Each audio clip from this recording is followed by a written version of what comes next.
Good evening, everyone, and welcome to the Steel Toe Evening Show. I'm Aaron. We've got a new setup. I don't know if you saw it on, what was it, Thursday or Friday? We went to Solo Screen. It had to be Wednesday. No, it's got to be your bowl. Thursday, because we were off Friday.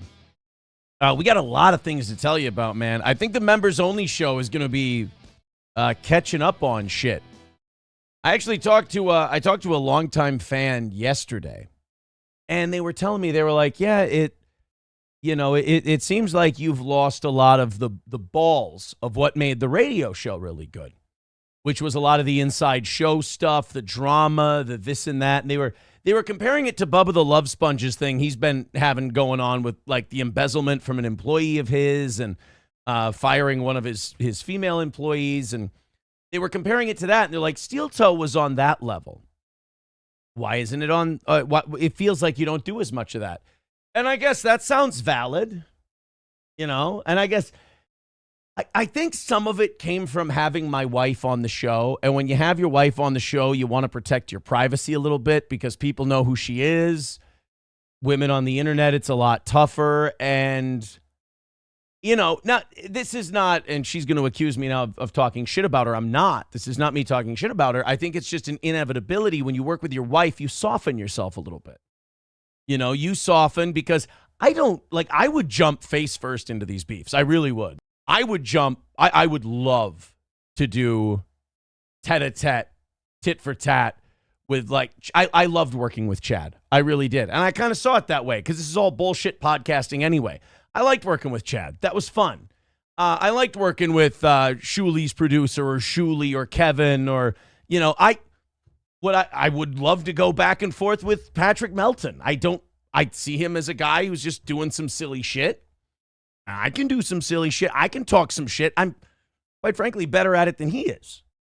But I think when you work with your wife and you don't want to see her get upset about things people are saying, you kind of naturally temper your act. I am in no way saying that she has ever told me to temper my act once. Not saying that at all. In fact, I can't remember a time where she has.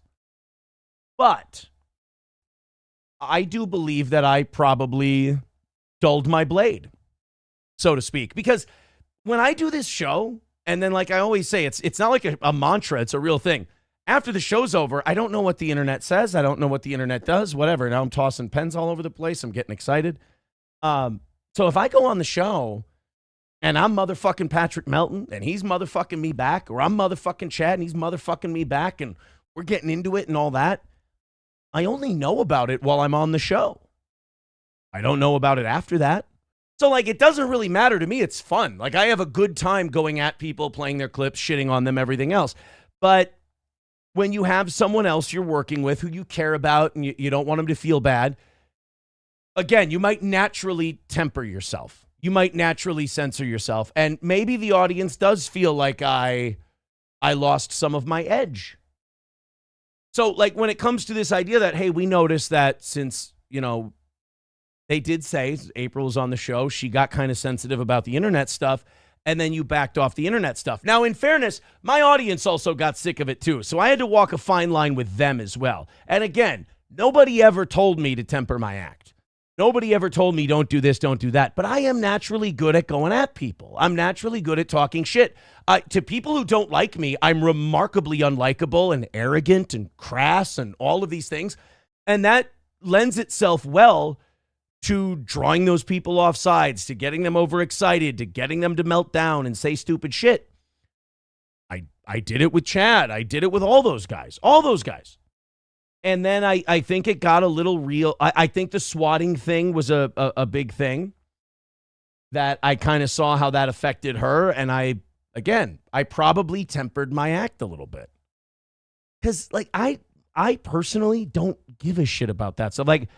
When I was on radio, people threatened my life. They were going to beat the shit out of me. They actual real life shit. Not I called the cops on this guy because you were watching a YouTube stream.